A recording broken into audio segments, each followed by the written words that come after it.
బైబిల్లో మోషే దేవుని సన్నిధిని అనుభవపూర్వకంగా తెలుసుకోవడానికి దేవుని ప్రజలైన ఇజ్రాయేలులకు యెహోవా యొక్క సన్నిధి చూపించటానికి మోషే తన జీవితాన్ని దేవుని కోసం త్యాగం చేశాడు.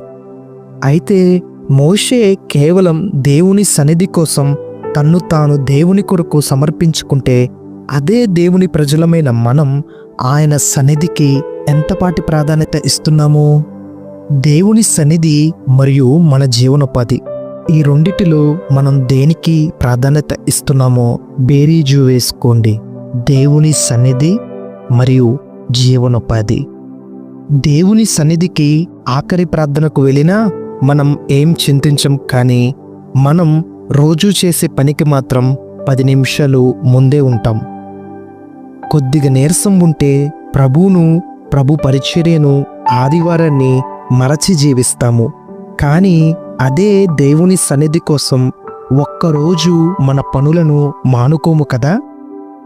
మనం ఒక 3 గంటలు ఆదివారాన్ని దేవుని సన్నిధిలో గడిపి, అయ్యో 3 గంటలు నేను కూర్చోలేను అని అంటాం.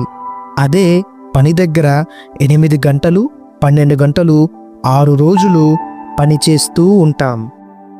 పరిశుద్ధాత్ముడు దేవుని సన్నిధిలో ఉన్నప్పుడు మన తప్పులు ఎత్తి చూపించి మనతో మాట్లాడుతున్నప్పుడు వాటిని పట్టించుకోము కదా, నిర్లక్ష్యము చేస్తాం.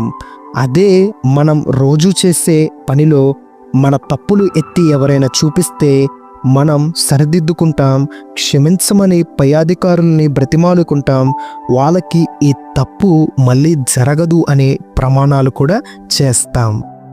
వారంలో ఆదివారం కాకుండా మరొక రోజు దేవుని సన్నిధికి రమ్మని అంటే మనం లేనిపోని పనులు కల్పించుకొని దేవుని సన్నిధిని నిర్లక్ష్యం చేస్తాం. అదే ఆదివారం పూట పని చేయడానికి మనం దేవుని సన్నిధిని నిర్మోహమాటంగా విడిచిపెడతాం.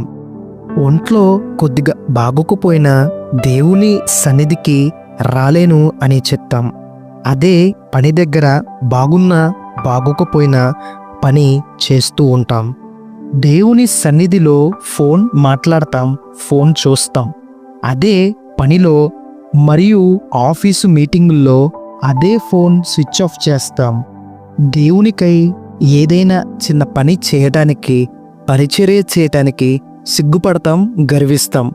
అదే పనిలో మనకు రానిది నేర్చుకొని దానిలో ఉన్నతంగా ఎదగాలని ఆశిస్తాం. పాస్టర్ గారు ప్రతి ఆదివారం వాక్యం ఎక్కువసేపు చెప్తున్నారని గోల పెడతాం. అదే పనిలో వ్యర్థమైన మాటలు ఎన్నో వినడం కోసం కొన్ని గంటలు వెచ్చిస్తాం. మన పనిలో మన పై అధికారికి ఎంతో మర్యాదతో ఎంతగానో లోబడి మాట్లాడతాం. నీ కోసం అనుదినం ప్రార్థించే సేవకుడికి మాత్రం వందనాలు కూడా చెప్పము. బేరీజు వేసుకున్నారా? అయితే యేసయ్య దేవుని సన్నిధికి ఎంతటి ప్రాధాన్యత ఇచ్చారో చూద్దాము. యేసయ్యను శోధకుడు వచ్చి శోధిస్తున్నాడు. ఎందుకో తెలుసా?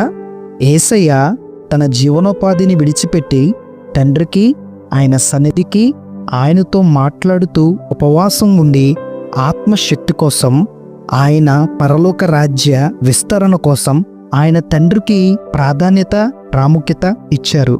ఆ సమయంలో ప్రభువైన యేసుక్రీస్తు వారు ఈ విధంగా అన్నారు. మత్తయి సువార్త 4:4 చదివినట్లయితే, అందుకు ఆయన, మనుష్యుడు రొట్టె వలన మాత్రము కాదు కానీ దేవుని నోట నుండి వచ్చు ప్రతి మాట వలనను జీవించును అని వ్రాయబడి ఉన్నదనెను. నిజమే కదా.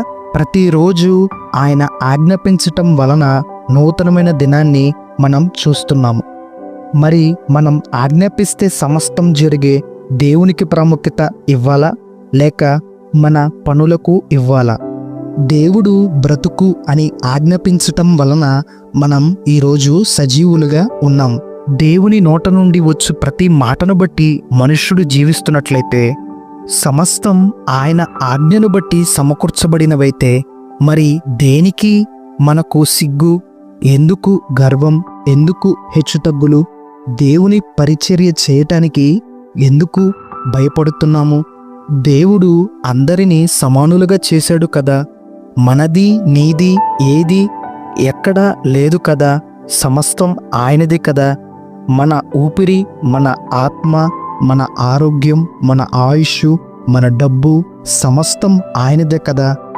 అయితే దేవునికి, ఆయన సన్నిధికి మొదటి ప్రాధాన్యత ఇద్దామా? అట్టి కృప దేవుడు మనకందరికీ దయచేయునుగాక. నిత్యం యేసుక్రీస్తు నామమునకే మహిమ కలుగునుగాక. ఆమేన్.